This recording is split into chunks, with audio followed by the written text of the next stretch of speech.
তাই এইভাবে তো ধরেন একটা মেয়ে সংসার করতে পারেন।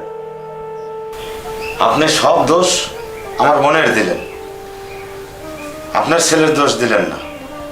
এদিকে আপনার ছেলের তিনটা বউ চলে গেছে, আর সব দোষ কি শুধু এই মেয়েরই? আপনার ছেলের কি কোনো দোষ নেই? আপনারা না করলেও আমরা বুঝি আপনার ছেলের বড় ধরনের দোষ আছে, সমস্যা আছে। হ্যাঁ, তুমি কি বলতে চাচ্ছ? আমার ছেলের সমস্যা? সমস্যা হচ্ছে তোমার বোনের, আর বারবার আমার ছেলেকে দোষ দাও। আপনার ছেলের যে সমস্যা নাই তা আপনি বলেছেন, সমস্যা আছে কিনা সেটা তো আমার বোন কবি, তার ঘরের বউ কবি। প্রয়োজন হলে তোমার বোনকে নিয়ে যেতে পারো, আমার কোনো আপত্তি নেই। ওই আমার শান্তি আর আমার বাড়িতে ভালো লাগে না। বারবার তাহলে আমার বোনেরই সমস্যা। ঠিক আছে, তাই আমি আমার বোনকে নিয়ে চলে যাচ্ছি। তবে একটা কথা বলে যাই, তাই সব মেয়েরই কিন্তু সমস্যা হয় না। আপনি আপনার ছেলেকে ভালো করে একটু দেখান। বোন, এই সমস্ত কথার পর শোনার পরও কি তুই থাকবি না আমার সাথে যাবি? যদি যাস তাহলে যা, ব্যাগটা নিয়ে গোছা নিয়ে যা। দোষী যখন দোষ স্বীকার করতেছে না, তাহলে ভাই এবারে থাকে আমি কি করব? চল আমরা চলে যাই। যা, তুই ব্যাগপত্র গোছিয়ে নিয়ে যা। তুমি আমার আত্মীয়, দুপুরে চেটো খানা খেয়ে যাইল। লিটন, এসো। সব দোষ এই ঘটকের, সব দোষ ঘটকের। দুপুরে 4টে খানা খেয়ে যাও, যেখানে নিজের বোনেরই ভাত হচ্ছে না সেখানে আমি দুপুরে খেয়ে যাব? করে তোর হলো? হ্যাঁ ভাইয়া আসছি। এই গ্রামে বিচার নাই রে বোন, এই গ্রামে বিচার নাই। বিচার আল্লাহর কাছে দিয়ে গেল। সেলিম, হ্যাঁ কাকা। ওরা কারা? এই যে আমাদের উপরে একটা প্লেন চাপিয়ে গেল, ঘটনাটা কি বলো তো? চাচা, ওটা হচ্ছে আপনার ওই যে মহিলাটা গেল না, হ্যাঁ হ্যাঁ, ওটা হচ্ছে রহিম চাচার ছেলে, লিটনের বউ। রহিমের ছেলে লিটনের বউ? হ্যাঁ, আপনার মনে আছে কি না, আপনার ওই রহিম চাচার বাড়ির কিছুদিন আগে একটা বিচার 3 নম্বর বইয়ের যে সারারা হলো। হ্যাঁ হ্যাঁ, এটা এটা তাহলে তারই হচ্ছে ছেলের বউ। আর ওই যে পিছনে যে লোকটা, আরে সেই যে বিচার করলাম, হ্যাঁ হ্যাঁ হ্যাঁ, ওইটা কয় নাম্বার বউ ছিল? ওটা 3 নাম্বার, এটা সম্ভবত 4 নাম্বার বউ। কোনো একটা ঝামেলা হয়েছে ওই পরিবারে। ও, আর ওই সাথে ওই ছেলেটা? ওটা সম্ভবত আমার যতটুকু আমি জানি, এটা হচ্ছে লিটনের সম্বন্ধী হবে। সম্বন্ধী লিটন। এই যে বারবার বিয়ে করছে আর এই ছাড়াছাড়ি করছে, আর সমস্ত দায় দায়িত্বটা আমাদের সমস্ত গ্রামের উপর এসে পড়ছে। এটা স্বাভাবিক। আজ বিকালে রহিমের বাসায় গিয়ে তার ছেলের সঙ্গে বসে ঘটনাটা কি আমরা খুলে শুনি, তারপর একটা ব্যবস্থা নেওয়া যাবে, কেমন? ঠিক আছে চাচা, ঠিক আছে। তুমি কিন্তু বিকালে আসতে ভুল করো না। না না, আপনি বলছেন, আপনি বললে আর কি। আর শোনো, এই চায়ের বিলটা একটু দিয়ে দিও, কেমন? হ্যাঁ ঠিক আছে। আচ্ছা, আসি, কেমন? এটা কোনো ঘটনা হলো? পর পর সাইড যাবো চলে গেল না। চাচা ঠিক আছে, বসা লাগবে, না হলে আর বিহিত করা যাবে না। মজিদ কাকা, আমি বিকালে সাইড বিল দিয়ে যাবো নি কাকা। সেলিম, হ্যাঁ? এক কাজ করো, রহিম বাড়িতে আছে কিনা দেখো, ডাক দাও। কে চাচা? রহিম চাচা, রহিম চাচা, কে কে একটু বাইরে আসা লাগবে, একটু বাইরে আসা লাগবে।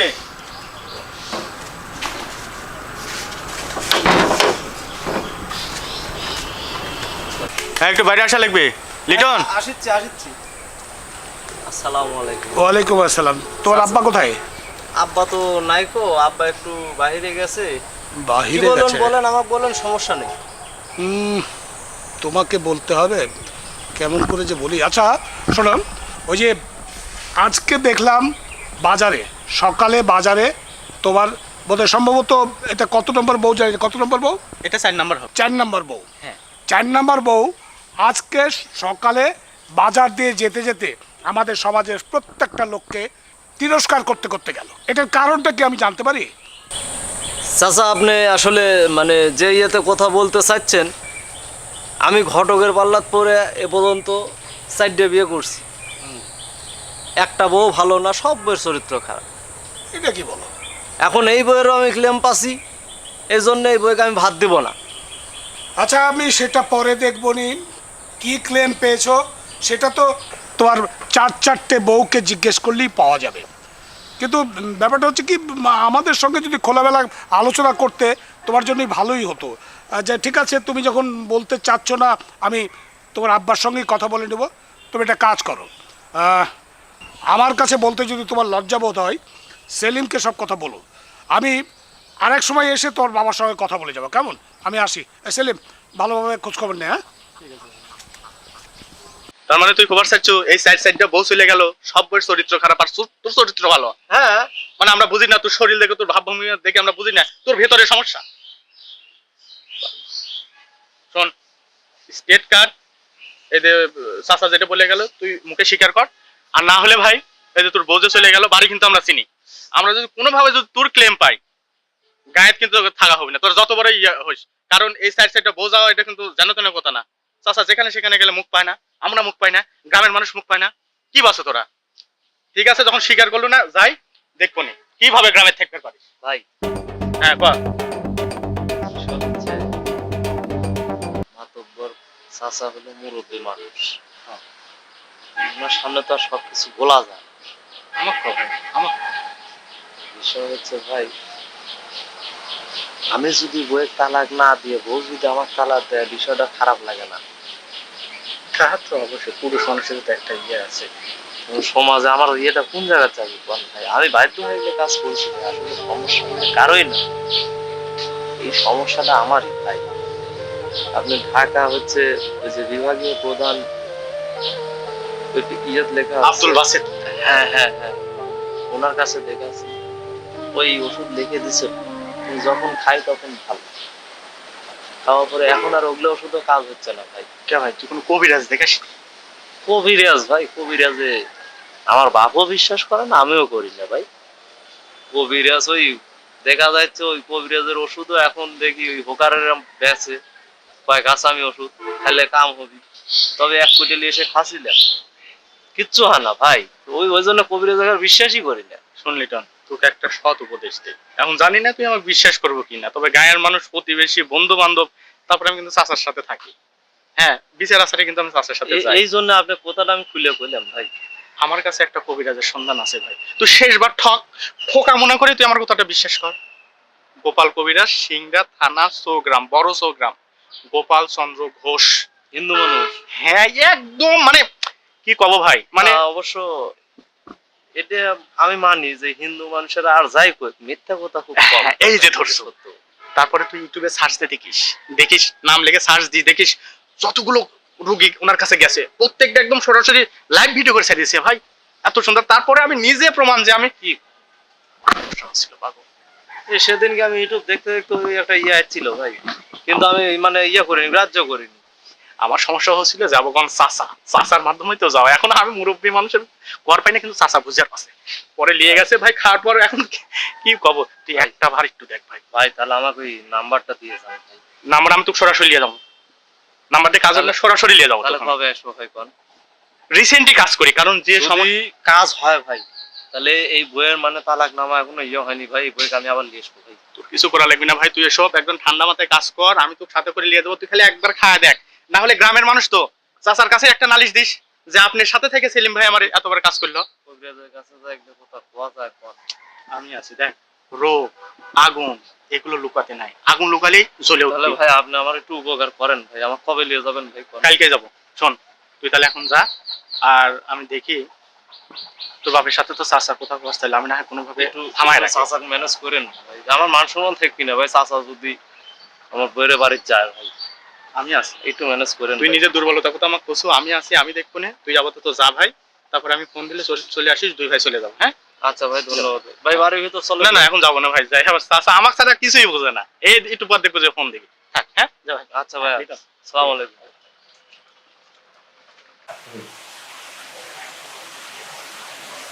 আচ্ছা ঠিক আছে, এগুলা তো অনেক রোগী সারিয়ে যাচ্ছে, এটা তো একটা ব্যাপার না। যেমন 100 রোগী ভালো হচ্ছে, হ্যাঁ এর থেকেও কঠিন রোগী ভালো হচ্ছে। ওষুধপাতি যদি খায় ওটা ভালো হয়, যাতে একটু বেশি দিন খাওয়া লাগতে পারে। তার আগে লাগবে হচ্ছে 3 সপ্তাহ 6 সপ্তাহ হয় না, এটা হয়তো বেশি দিন খাওয়া লাগতে পারে। তাহলে ওষুধপাতি কি দিব? হ্যাঁ অবশ্যই কি কাকা, ওষুধপাতি না দিলে আমিও মান সম্মান চলে যাবে, এত বউ মনে ওখান থেকে সাইড করবি। আচ্ছা ঠিক আছে, তাহলে এই যে ওষুধপাতি দিচ্ছি, এই যে এটি হামলা আছে 1 কেজি 200 গ্রাম, এই যে 25-30 গ্রাম করে দিলে 2 গ্রাম, আর এটা 20 গ্রাম করে দিলে 2 গ্রাম। আর এই পাউডারটা ওই যে 1 চামচ করে দুধ পাউডার দুধ দিয়ে দেবেন 2 গ্রাম। লে ধর, তাহলে নিয়ম বলছো তো? আর 3 সপ্তাহ পর আমার দল খুলবে। ঠিক আছে আর ভালো না হলে তখন আমি 3 সপ্তাহের মধ্যে রেজাল্ট আসছে তখন আমার খুলবে। ঠিক আছে, এখন করতে বিশ্বাস আছে। আচ্ছা আচ্ছা ঠিক আছে, অনেক রোগী তো লিখছে। হ্যাঁ সবগুলো সুস্থ দেখি তো। আচ্ছা ঠিক আছে ঠিক আছে। হ্যাঁ আমি আছি, তুই টেনশন করিস না, তাহলে কি নিয়ম হয় খাবার হলো খা, তারপর রেজাল্ট তুই বুঝতে হবে। আসি হ্যাঁ। আচ্ছা ঠিক আছে। আমি তো ভাবতেই পারিনি যে আমার ঘরে এই বাড়িতে আসবো। আমি তো মনে হচ্ছে ভাইয়া যেভাবে রাগারাগি করে নিয়ে গেল আমার আর এই বাড়িতে আসা হবে না। আর তোমার যেরকম 3টা বয়ে চলে গেছে আমিও মনে হয় শেষ হয়ে যাবে। আমি তো এটাই ভাবছি। আসলে এটা তো আমিও ভাবছিলাম, কিন্তু মাতব্বর কাকা যদি আমার বাড়িতে না আসতো, আর মাতব্বর কাকার সাথে যে ওই যে সেলিম ভাই যদি না আসতো, মাতব্বর কাকা তো মুরব্বী মানুষ, তাই আমার শাসায় চলে গেল। আবার এমন কোথাও বলে গেল যে তোর স্যার বইয়ের বাড়িতে আমি যাবো, যা শুনবো আসলে কি সমস্যা। তখন আমি বাধ্য হয়ে সেলিম ভাই আমার সমস্যার কথাগুলো বলে, না বলে তো আসলে মান সম্মান আমার থাকতো না। তখন ওই সেলিম ভাই আমাকে এই কবিরাজের নাম্বারটা দিল, গোপাল চন্দ্র ঘোষ। তা আমি তো চিনি না, কবিরাজে বিশ্বাসও করি না। অযথা ডাক্তারের কাছে কত টাকা খরচ করলাম, করে কাজ হলো না। সেলিম ভাইয়ের সাথে ওই কবিরাজের কাছে যায়, ওষুধ খায়, আজ তোমাকে নিয়ে আসতে পারলাম। তাই না? তাও যে যাক ভালোই হয়েছে, তুমি যে তোমার দুর্বলতার কথা স্বীকার করছো সেলিম ভাইয়ের কাছে, এটাই অনেক কিছু। এখন কি করবো বলো, কেউ কি কারো কাছে ছোট হতে চায়, বুঝো না? আচ্ছা তাহলে গোপাল কাকার ওষুধ খেয়ে তুমি কি বুঝতেছো এখন? ওষুধ খায়া তো আমি এখন পুরা স্ট্রং। তাই না? ওষুধের কাজ দেখবে না? তো সারা রাত কি খালি বকবক করবে না শোবে? আরে শোবো তো, ওষুধের কাজ দেখবে না? তোর মনে হয় সহ্য হচ্ছে না? আরে সহ্য হবে কি করে, এতদিন পর তোমাকে এসলাম, চলো।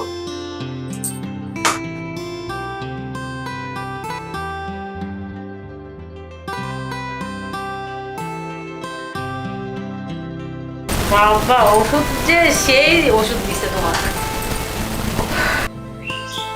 আচ্ছা আমাদের সংসার সারা জীবন এভাবে সুখে থাকবে তো?